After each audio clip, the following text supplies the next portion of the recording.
예, 지난 올화 계속 샀습니다. 아, 계속 사는 걸로. 왜냐하면 폭락하면 사는 수밖에 없는 장이다. 그 말은 결국에 이게 잠깐 어떤 뭐 이렇게 영향은 주겠지만 비중적으로 봤을 때 뭐 그렇게 크게 위험하지 않다. 이게 그렇게 뭐 표현이 좀 그렇습니다만 이게 AI 수요랑 아무 상관이 없잖아요.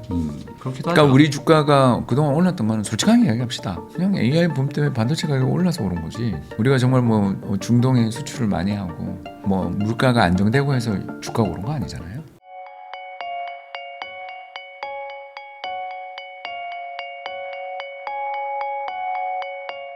안녕하세요. 부익남TV의 부익남입니다. 오늘은 프리즘 투자자문 대표님이시자 이제 대한민국 대표 이코노미스트이시죠. 홍춘욱 박사님 모시고 최근 시장 상황에 대해서 한번 이야기 나눠보도록 하겠습니다. 대표님 안녕하십니까? 네, 안녕하세요. 어떻게 모시게 된 날 3일 전과 오늘 아주 그냥 시장이 롤러코스터를 막 타고 있어가지고 야, 오늘은 또 그냥 지금 지수가 뭐 한 10몇 프로 올라버렸어요. 맞습니다. 순식간에.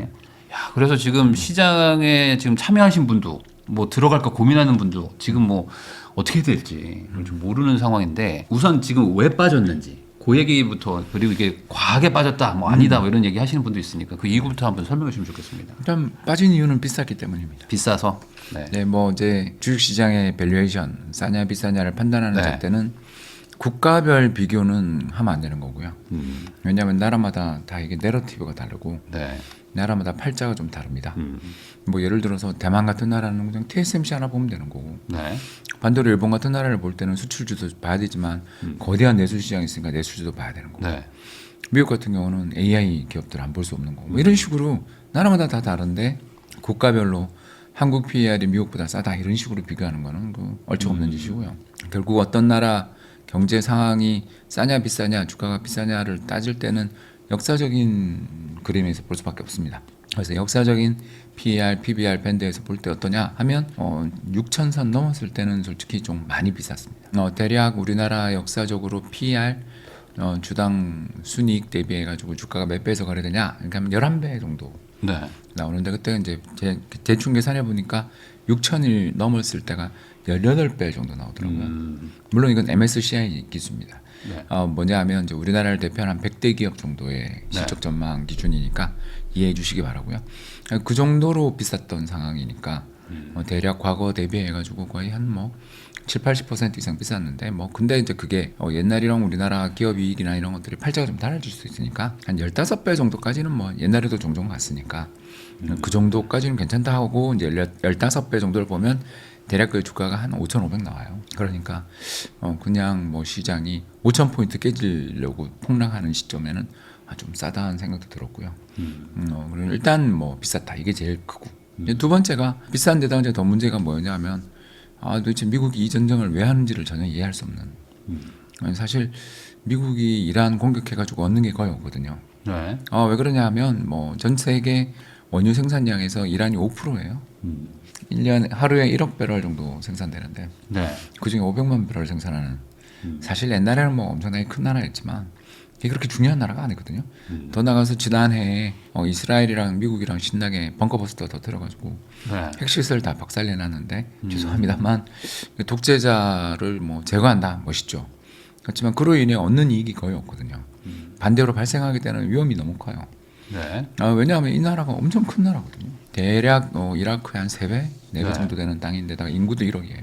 1979년부터 시작했으니까 지금까지 거의 한 35년, 36년 넘게 그 회교 신정 뭐 이런 나라에서 권력을 쥐고 있는 그 권력을 또 유지하고 있는 사람들이 그 혁명 수비대라는 사람들이 또 한 30만 그 사람들이 이제 주로 또 치안을 담당하는 과정에서 히잡 시위나 민주화 시위를 탄압하면서 많게는 수십만 적게는 수만 명을 죽였거든요. 네. 자, 그래서 위에 참수를 했어요. 지도자를 죽였습니다. 그러고 나면 문제가 해결되나? 총칼을 들고 주변의 원한을 잔뜩 30에서 50만 정도 되는 사람들이 총을 들고 세상을 활보하고 있는 중인데 총도 없는 네. 민간 민주 세력이 그걸 없는다? 말도 안 되는 이야기잖아요. 저 그 영상 봤거든요. 뭐 아파트에서 뭐 신난다고 노래 부르니까 바로 총 쏴버리더라고요. 그럼요. 네. 그리고 뭐 히잡에 썼는데 머리카락 보인다고 그 자리에서 머리를 곤봉으로 쳐서 그 자리에서 죽여버리는 거. 네. 예, 물론 이제 쿠르드족 아가씨였는데 그러니까 그런 처참한 일들을 보고 있노라면 이 나라가 완전히 그냥 브로큰 네이션, 그러니까 실패한 국가거든요. 근데 그런 실패한 국가에 지도자 하나 죽인다고 세상이 해결될 것 같으면 얼마나 좋을까. 네. 결국 앞으로 발악을 하는 그 무기를 든 깡패들, 무기를 든 폭력을 이제 집중적으로 소유하고 있는 30에서 50만 정도 되는 그 사람들이 또 원수인데 과연 굴복할까? 이런 걸 생각하면 이 전쟁을 하면 안 되는 전쟁인데 또 할 거라면 1월에 민주시위가 날 때 그때 했어야지. 네. 그거 다 꺾이고 난 다음 수만 명이 학살당한 다음에 지금 이걸 공격한다? 뭔가 꼬였다. 그래서 투자자들 입장에서 금융시장의 참가자 입장에서는 무슨 생각인지 모르겠다. 이라크랑 아프가니스탄 침공했다가 그 고생을 했는데 네. 이게 잘 해결될까? 과연 미국 이란 내에서 46년 동안 회계 원리주의 세력이 철권 통치를 했는데 그 46년 동안에 제대로 된 어떤 저항 세력이 존재할까? 그 중국이 원유를 이란에서 뭐 싸게 사오기 때문에 중국 압박용으로 베네수엘라랑 뭐 이란을 쳤다 뭐 이런 얘기들 하잖아요. 근데 뭐 그거 그러면 러시아에서 사오면 되죠. 큰 의미가 없다. 이게 500만 배럴이라니까요. 하루 500만 배럴 생산하는 전 세계 생산량 5%.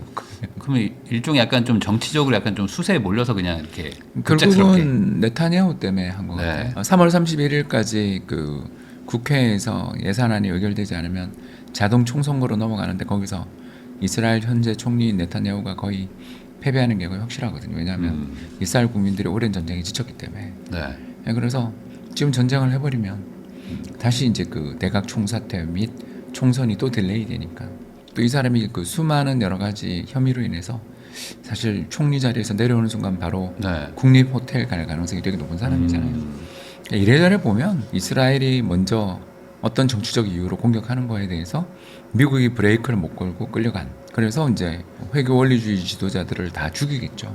다 죽이고 나면 국가가 이제 민병대 국가가 되는 거죠. 아까 네. 이야기했던 총든 깡패들, 총든 무장 세력들이 각 지역을 할거하면서 기름 파가지고 이제 주변이를 교역하거나 뺏어오는 약탈 국가로 갈 가능성이 근데 굉장히 그렇게 되면은 결국에 지금 주가가 지금 반응하는 것 중에 뭐 가장 큰 거는 뭐 주가가 비싸서도 있지만 그 호르무즈 뭐 해협이 이제 막히고 뭐 그러면서 이제 소위 말 원유 튀고 뭐 물가 상승하고 뭐 시장이 좀 이렇게 위태위태해지는 거 아니냐 뭐 이런 그런 상상력까지 거죠. 가는 거잖아요. 그렇죠. 2003년 이라크 전쟁 네. 이후처럼 되는 거. 그러면 실제로 그걸 그렇게 걱정하는 되면은 거죠. 그렇게 될 확률도 높다고 높죠. 보시고요. 후세인 잡아서 죽인 다음에 이라크에서 평화가 찾아왔나요? 이슬람 스테이트 IS 쉽지 않죠. 들어서서 네. 그 뒤로 10년에 걸친 사실상 내전과 국제유가의 끝없는 상승이 2003년부터 시작해서 2011년까지 거의 7년, 8년 정도 유지됐던 거 우리 다 기억하잖아요. 근데 이라크보다 이란은 더 인구도 많고 땅도 넓고 전부 다 산이거든요. 네. 이제 거기서 게릴라전을 펼칠 사람들을 향해서 군대를 투입한다? 이건 뭐 제가 봐서는 거의 또 한 번의 아프가니스탄이 되는 거니까. 근데 미국 내부에서는 뭐 이번에 지상군 투입에 대해서는 반대 여론이 엄청 왜냐하면 높을 텐데. 전체 국민들의 이번 전쟁을 찬성하는 사람이 27%예요. 네. 그러니까 이거 전혀 할 이유가 없는 전쟁을 했고 또 한다면 올해 1월 민주시위 났을 때 그때 빨리 해버렸어야 되는데 그런 것도 아니고 타이밍은 타이밍대로 다 놓치고 적어도 시위를 주도했던 어떤 리더들은 다 학살당한 상태인데 거기서 지금 전쟁을 해가지고 뭐 어떤 걸 얻을 수 있을지에 대해서 이제 불확실한 거죠. 제가 그 한 가지 제가 모르는 게 있어요. 네. 뭐냐하면 재작년에 그 이스라엘이 헤즈볼라 지도자들을 삐삐 폭탄 터뜨려서 다 날린 거 기억나시죠? 네. 그러니까 그럴 정도로 회교 원리주의 지도자 및 그리고 민병대의 주도적 역할을 할 것 같은 혁명수비대의 주요 간부와 핵심 라인 모두를 한 방에 날려버릴 수 있을 정도로 AI가 됐든 휴민트가 됐든 아니면 인공위성을 통해서 사람을 색적해내는 능력을 가지고 한 방에 그 지도부 수만 명을 네. 날려버릴 정도의 그런 어마어마한 암살 능력이 있다면 또 이제 어떻게 될지 모르죠. 근데 우리가 그건 우리가 모르는 기술이다. 네.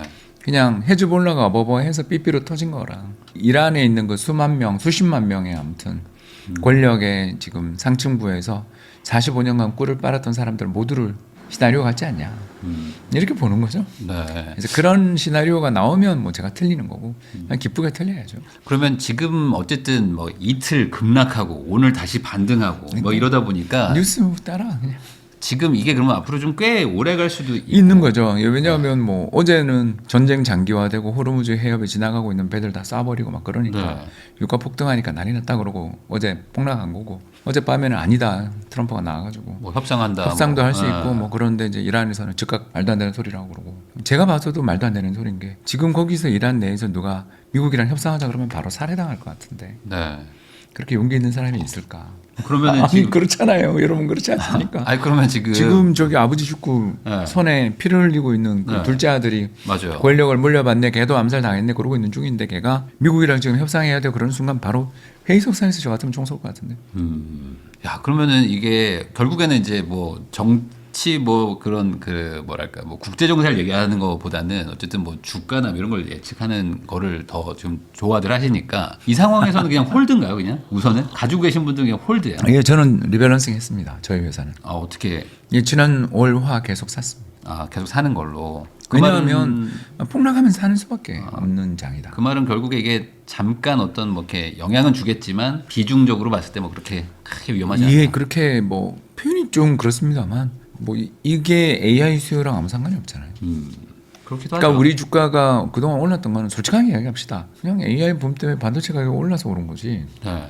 우리가 정말 뭐 중동에 수출을 많이 하고 뭐 물가가 안정되고 해서 주가가 오른 거 아니잖아요. 그렇지 않나요? 우리나라 아, 그렇죠. 환율은 지금 계속 뭐 1,500원 가까웠고 외국인들은 그냥 삼성전자나 SK하이닉스 작년 연말에 좀 사다가 요새 좀 많이 오르니까 그냥 좀 비싸다고 보고 매도하는 중이었고 이런 상황에서 외부 충격 와서 우리가 놀란 거지. 우리나라 경제의 펀더멘털 자체가 어디로 가는 게 아니잖아요. 그러면은 너무 많이 올랐기 때문에 어찌 보면 떨어질 수도 있다는 약간 막연한 불안감을 이번에 좀 한번 탁 건드린 거죠. 그리고 더 나가서 이제 너무 비싼 거 아니야 싶어서 좀 팔고 있는데 갑자기 폭락이 오니까 네, 좀 더 그게 팔았고. 받아주던 사람들이 어제는 개인도 거의 수매수가 자취를 감췄잖아요. 네. 받아주는 사람이 외국인이 신나게 계속 팔고 있었는데 받아주는 사람이 싹 사라지는 순간 마이너스 12%. 그러고 나니까 외국인 입장에서 더 팔 수가 없겠는데 야 매도 중지 이러고 나니까 또 장이 금방 반등하는. 그러니까 이런 것들을 보면 시장이 일단 아까도 말씀드린 것처럼 운이 좀 없었던 거죠.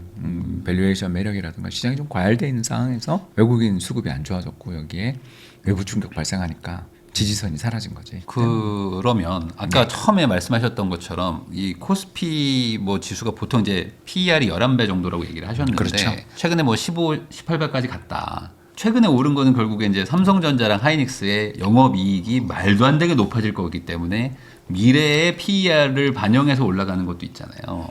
그럼 이게 올해 뭐 매출 아니라 뭐 영업이익을 막 200조씩 찍는다고 하는데 그렇게 되면 다시 싸지는 것도 맞는 거 아닌가요? 그렇죠. 지금 주식시장이 여기서 조정을 받아서 예를 들어서 뭐 한 5천 정도에서 그냥 박스권으로 한 반년 네. 버틴다. 그럼 연말 되면 PER 한 13배 돼 있을 것 같은데요. 그러면 또 괜찮은 거죠. 근데 이제 제 말은 이제 올해 이익은 다 땡겨서 반영하고 네. 내년 이익까지 땡겨서 반영하는 밸류에이션이 나왔던 거죠. 그러니까 이제 그게 원래 달리는 말에 올라타는 거니까. 그렇죠. 주식시장에서는 일단 갈 때 불을 더 지펴야 되는 거니까. 네. 그래서 뭐 올랐던 거고요. 그래서 6,300이 고점이다 뭐 이런 이야기를 하려는 게 아니라 시장 자체가 한 1,000포인트 그냥 고점에서 순식간에 붕괴된 이유는 좀 비쌌던 너무 빨리 달린 거. 두 번째 외국인 매도.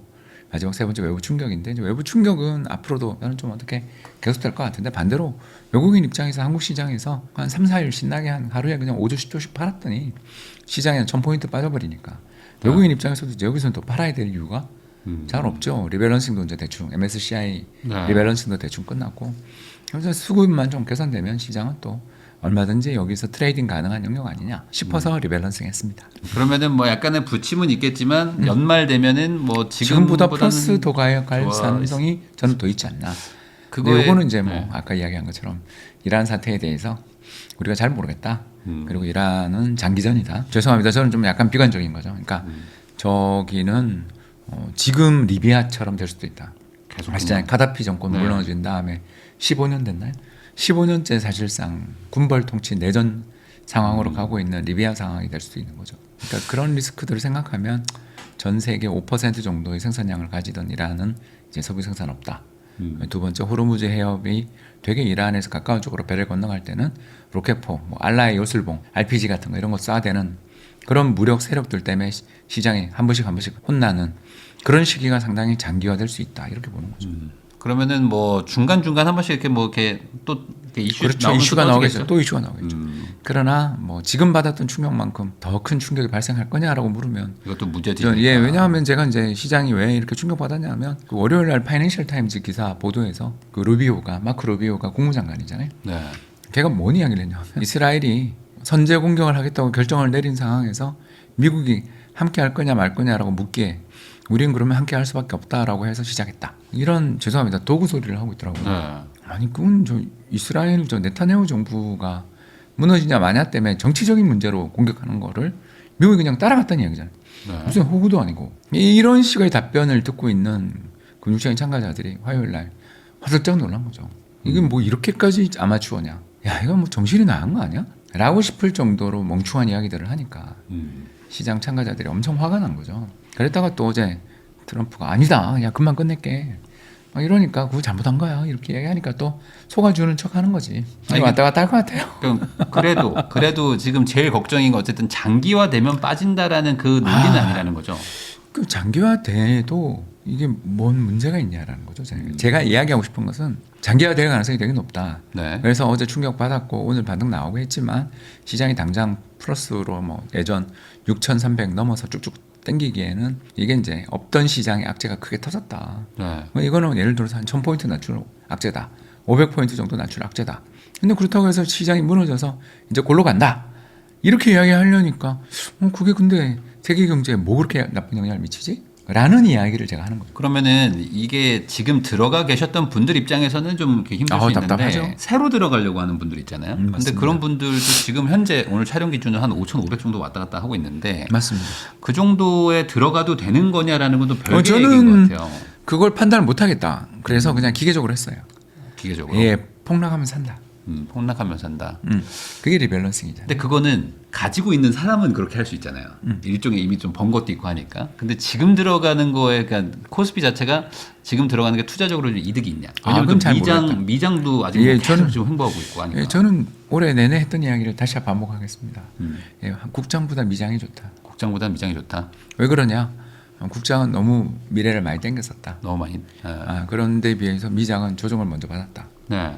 그래서 저는 미장을 더 올해는 계속 연초부터 작년 연말에 와서도 했지만 네. 올해는 국장은 수익을 잘 지키기가 힘든 어려움이 있을 수 있는데 미장은 미리미리 AI 버블 같은 걸로 이런 걸 매려맞고 있기 때문에 네. 저기 저 이란 사태 이런 것들이 분명히 악재입니다만 결국 저는 케빈 호시가 이끄는 미 연준이 6월에 금리 인하할 거라고 보기 때문에 미장 좋게 본다 이렇게 말씀드릴 수밖에 없죠. 그러면은 결국에 지금은 뭐 금리를 못 내린다 뭐 이런 막 부정적인 얘기들이 많잖아요. 말도 안 되는 소리들입니다. 그건 아니다. 예, 그건 전혀 말도 안 되는 소리입니다. 왜 그런가? 그냥 사람들이 막 우하고 몰려다니는 거가 영원히 간다고 생각하시는 분들이 계시는데 네. 우리 가만히 생각해 보시면 러시아가 우크라이나에 침공했을 때 130불까지 갔어요. 그죠? 근데 이번에는 70불대에서 왔다 갔다 해요. 그 지금 5만 악재가 다 터지고 있는데 뭘 뜻하냐? 러시아에 비해서 이란 충격이 훨씬 적다라는 거. 그리고 더 나가서 이란이 가지고 있는 미사일이나 뭐 탄도탄이 네. 급격히 지금 발사량이 줄었잖아요. 네. 걔도 재고가 없다는 뜻이거든요. 그래서 제가 아까도 이야기했지만 배 타고 나가서 지나가는 유조선을 향해서 알라의 요술봉 이런 거 몇 개 터뜨리는 정도의 물론 배에 손상 가지만 침몰하고 그럴 정도의 타격은 아니잖아요. 네. 그렇지 않습니까? 지금은 그냥 너무 공포감이 예, 시장에 있는 공포감이 것이다. 있는데 국제 유가를 딱 보면 그 우크라이나 전쟁 때 130불에 비해서 지금은 한 50불 낮다. 그리고 또 미국의 셰일 증산이 그냥 마기만 열면 엄청나게 쏟아질 셰일들이 기다리고 있다. 지금은 뭐 원유가가 폭등해가지고 미국이 금리 인하는커녕 인상 간다 뭐 이런 얘기들도 막 나오는데 그건 너무 좀 오바스러운 말도 안 되는 소리들이다. 왜 그런 이야기를 하는가? 그림 하나만 더 보여드리겠습니다. 제가 이제 왜 이런 이야기를 자꾸 하고 다니냐면 이유는 모르겠는데 미국의 생산성 향상률이 되게 높아졌어요. AI 아닌가요? 그럴 수도 있죠. 아니면 또 AI가 미래에 온다라는 걸 무서워하는 사람들이 고용을 줄여서. 그래서 실제로 미국 고용이 그렇게 안 늘잖아요. 네. 어제 ADP는 좀 늘었지만 뭐 그래봐야 6만 명. 굉장히 인구 대비해서 고용이 많이 줄었다. 임금도 잘 못 오른다. 네. 그러니까 기업들이 느끼는 체감 인건비가 내려가요. 그럼 체감 인건비가 내려갈 때 어떤 일이 벌어지냐면 인플레이션 압력이 내려가죠. 당연한 이야기 아닌가. 네. 그러니까 인플레이션 압력이 내려가고 있는 중인데. 실업률이 올라가니까. 그러니까 국제 유가 막 이런 코어 근원 인플레 말고 그 식료품 가격이나 에너지 가격은 네. 전쟁 때문에 일시적으로 뜰 수 있지만 그건 미국산 셰일이 다 해결할 문제인 거고 6개월 정도 안에 해결될 문제인 거고 더 나가서 미국의 근원적인 문제, 인건비가 계속 팍팍팍 올라가서 연쇄적인 인플레이션으로 가느냐, 이게 제일 문제인데 그럴 가능성은 거의 없잖아요. 오히려 우리 대출자들 취직 못하는 네. 그런 문제들부터 AI로 인해 가지고 여러 가지 문제가 생기는 것들에 대한 걱정을 하는 세상인데 이 인플레가 나겠느냐? 그러니까 인플레가 나도 제가 아까 이야기한 것처럼 국제유가로 인한 일시적인 인플레지 만성적이고 지속적인 인플레가 나겠는가? 그러면 여기서 좀 제가 궁금한 거는 뭐냐면은 지금 삼성전자 실적이 막 200조, 막 300조 얘기들 하고 있는데 그렇죠. 실제로 200조든 뭐 220조든 뭐 찍힌다고 치면 지금의 가격이 비싼 건 아니잖아요. 그렇죠. PER 뭐 6배에서 8배 사이니까. 그리고 그 어쨌든 AI로 계속 이제 투자가 이어진다고 하면은 뭐 디램은 사러 올 것 같고. 그러면은 지금 그냥 그 국장이라기보다는 그냥 하이닉스랑 삼성전자 그렇죠. 하는 게, 저는 그렇게 이야기하는 거예요. 예, 그게 국장 투자보다 나쁠 건 없잖아요. 저는 그게 낫다고 보는 거죠. 그냥 왜냐하면 제가 우리 시장이 왜 과열이었다라고 이야기를 했는지에 네. 대한 근거를 지금 부장님이 정확하게 지적해 주신 거예요. 네. 우리나라는요, 삼성전자랑 SK 하이닉스 그리고 일부 방산주 빼고는 죄송합니다, 살 게 없어요. 더군다나 네. 디램 가격이나 낸드 플래시 가격까지 급등해가지고 가전 회사들, 전 세계 가전 회사들, 네. 애플, 닌텐도, 소니 같은 회사들이 지금 피를 흘리고 있거든요. 지금 걱정들 많더라고요. 예, 그런데 우리나라에서는 막 삼성전자, SK 하이닉스 막 비싸니까 싸다는 이유 하나만으로 한 2월 달에는 막 덩달아 다 올랐잖아요. 네. 그게 시장의 전형적인 과열 신호거든요. 그러니까 지금 정확하게는 지금 대표님은 삼성전자 하이닉스는 괜찮은데 뭐 방산 나머지 회사. 국장을 조선. 좋게 보지는 않는 예. 거잖아요. 우리나라는 좋은 산업이 없어요 지금. 한번 볼까요? 석유화학, 거의 건설, 다 올라가고 있어요. 원전 관련주 막 올라가고 막 이러거든요. 아랍에미레이트 원전 수출해가지고 지금까지 돈 벌었어요. 워낙 실적이 또 오래 걸리니까. 그러니까 제가 하고 싶은 이야기는 테마를 가지고서 이렇게 막 만들어서 올리시는 분들의 논리도 틀린 건 아니에요. 네. 다 틀렸다고 저도 반박하고 싶은 마음도 없고, 근데 이제 제가 약간 지적하고 싶은 건 뭐냐면 명백히 AI 혁명의 피해주들까지 오르더라. 그러니까 AI 혁명에는 수혜주가 있잖아요. 네. 전력, 네. 전선, 반도체, 뭐 그래 도 원자력까지 합시다 그래. 원자력은 아니라고 보는 쪽이지만 저는 태양광이라고 보는 쪽이지만 아무튼 왜냐하면 즉각 전력을 많이 생산하는데 그렇죠. 원전은 시차가 상관 안 너무 되죠. 많이 걸리니까 하는 이야기예요. 네. SMR 뭐 하나라도 돌아간다면 이야기하자는 거고요.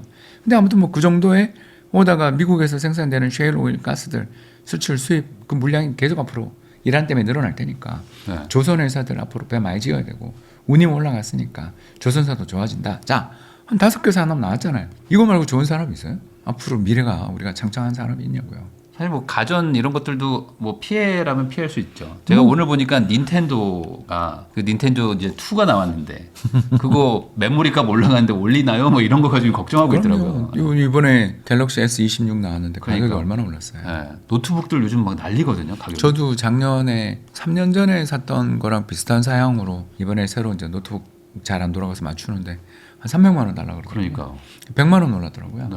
그러니까 이런 상황에서 소비가 위축되지 않을까요? 이 모든 부분들에 대해서 부작용이 생기는 부분들이 굉장히 세상에 많잖아요. 네. 더군다나 비행기도 못 뜨고 여행도 못 다닐 거고 언제 지나가다가 미사일 맞을 수도 있는데 네. 막 그런 식으로 해서 경제 전체에 보면 분명히 별로 좋은 산업이 없는데 우리는 그냥 그 5개 산업, 4개 산업만 보면 되는데 그거 오르니까 이것도 싸요 그러고 막 억지로 붙여서 올리잖아요. 그런 거는 좀 주의를 해서 좀 분리해서 볼 필요가 있다. 그렇죠. 저는 뭐 로봇 이런 이야기도 하시는 분들한테 하고 싶은 게 이미 그 아마존은 2013년 키바라는 네. 로봇 회사를 인수해서 계속 그 물류센터를 전부 로봇으로 다 커버를 했고 실제로 5년 전부터는 고용도 줄어. 그렇게 매출이 역사상 최대치를 매년 찍는 회사가 이미 로봇을 다 그때부터 해서 어마어마하게 사용을 하면서 사람을 계속 줄이고 있을 정도로 쓰는데 그런 전 세계 로봇 시장에서 한국 기업들 비중이 몇 프로냐? 그렇게 역으로 생각을 해봐야 된다. 그러니까 미래가 창창하다고 해서 우리가 거기서 먹을 게 있다라고 단순하게 논리를 어떻게 그렇게 펼칠 수 있죠? 사실 제가 아까 뭐, 여기서 그래서 네. 이 5개 업종에서 지금 벌써 빠져 있는 업종이 로봇 빠져 있지, 자동차 빠져 있잖아요. 네. 아까도 이야기했지만 이렇게 노트북부터 시작해서 이런 관련된 반도체 물가나 이런 게 올라가면 마진 축소가 벌어질 산업들 아닌가요? 난 그래서 팔자 이런 이야기를 하고 싶은 게 아니고요. 네. 살 게 그렇게 많아 보이진 않는 시장이다. 신규 진입은 조금 애매하다. 난 모르겠다. 적어도 이 시장이 이런 아주 AI 혁명 속에서 수혜를 받는 4개 내지 5개 산업에 대해서 투자하는 것에 대해서는 굿. 네. 근데 긴가민가하는데도 올라간다. 아니 뭐 그 정도까지는 뭐 굿. 아니 뭐 우리가 모르는 새로운 신기술이 나와서 정말 보스턴 다이나믹스가 세계를 지배할 수도 있으니까 난 모르겠다. 그건 모르겠다까지는 굿. 명백한 피해주까지 오른다? 오 이거는 과열이네. 그렇게 좀 정리할 수 있겠습니다.